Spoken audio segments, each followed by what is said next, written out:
E aí pessoal, boa noite para todos vocês. Bem-vindos a mais uma aula, né? Hoje sexta-feira. Sexta-feira vamos falar sobre história, nossa aula de história. É isso mesmo, tá? Então deixa eu falar para vocês. Vamos falar, nosso tema é muito importante, é um tema recorrente, essa questão de falar sobre as grandes civilizações e as suas organizações. Aulas anteriores falamos sobre a questão da pré-história, os australopitecos, a formação, a questão da idade da pedra lascada, a idade da pedra polida, mais precisamente onde nós vimos o que nós chamamos de período do Paleolítico e também o período do Neolítico. E esses povos vão passar aí por um processo, Australopithecus, Homo habilis, Homo erectus, os Neanderthales, até chegar aos Homo sapiens, né? A questão houve grande descoberta, a descoberta do fogo, por exemplo, e que vai ser, né, nesse período dos nossos ancestrais, e até chegar ao processo das civilizações, onde o homem precisou, ele descobriu a técnica, no Neolítico ele descobriu a técnica da produção agrícola, ou seja, a questão da agricultura, aonde eles tiveram que deixar de viver da coleta de raízes, coleta de frutos, da caça e da pesca, e eles mesmos produzirem aí o seu próprio alimento, ou seja, a questão da agricultura. E a questão da agricultura, ela requer o quê? Um tempo, né? Ou seja, para plantar, para cultivar, para colher. E isso fez com que o homem passasse por um processo chamado de sedentarização. O que seria essa sedentarização? O homem sedentário, parado no mesmo lugar. Então o homem vai deixar de ser nômade e passa a ser sedentário.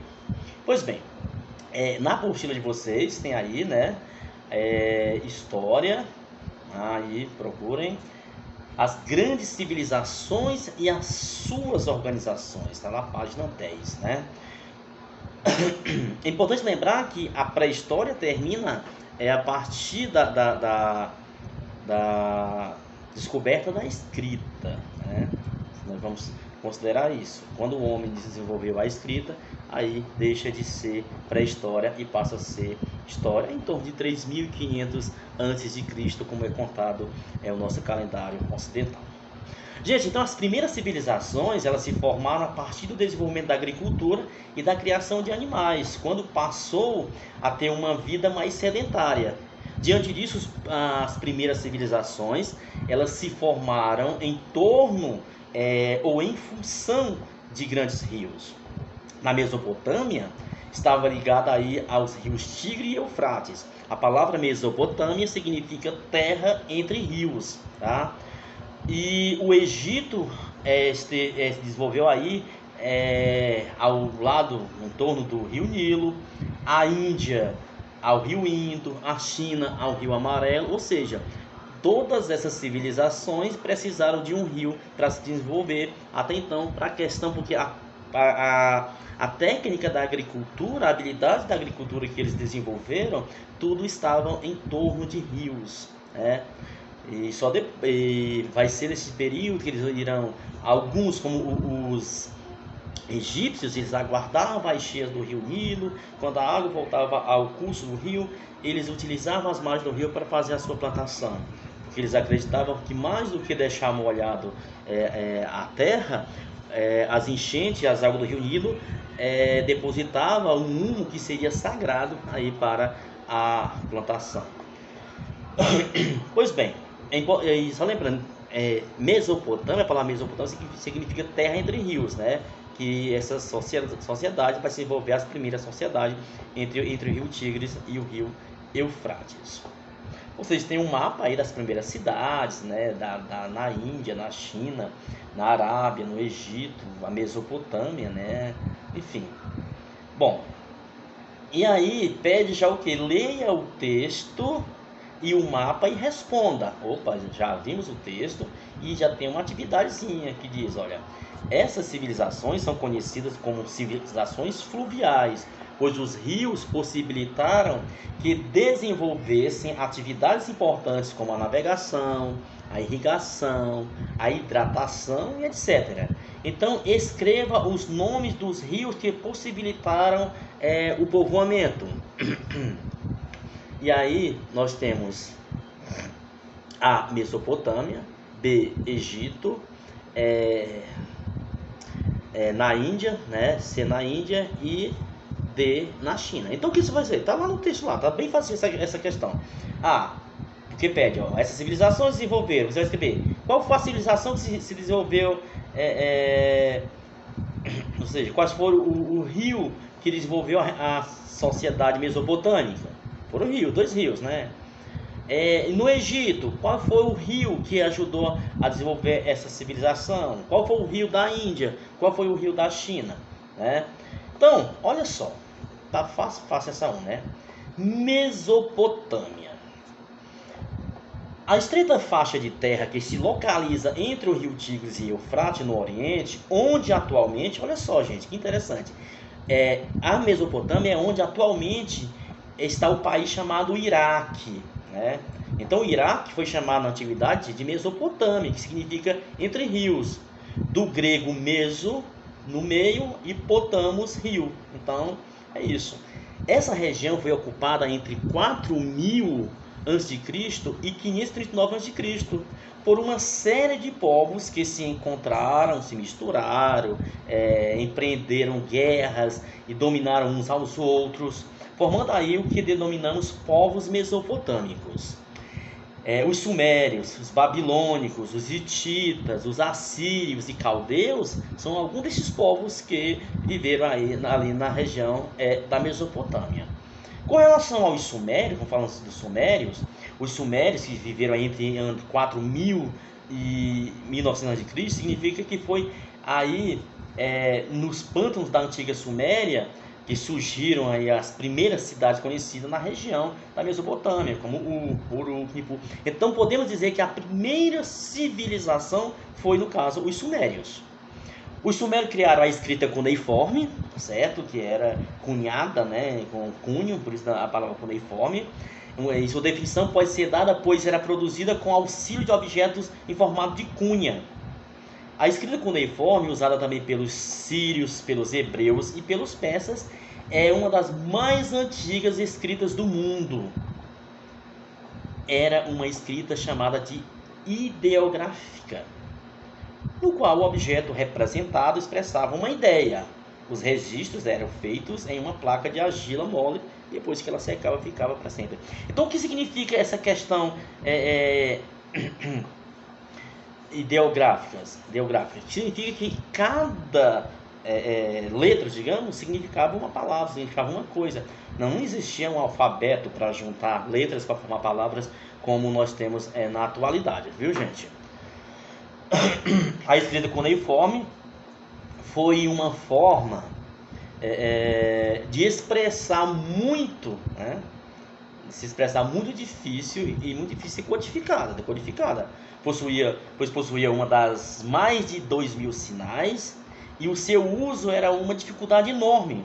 O seu principal uso foi a contabilidade e também a administração para facilitar o registro dos bens, as marcas de propriedade, os cálculos e também as transações comerciais. Tá? Então, falamos aí sobre esses povos. E aí tem a atividade 2. Sobre a Mesopotâmia, responda. Qual o significado da palavra Mesopotâmia? B. Quais povos viveram na Mesopotâmia?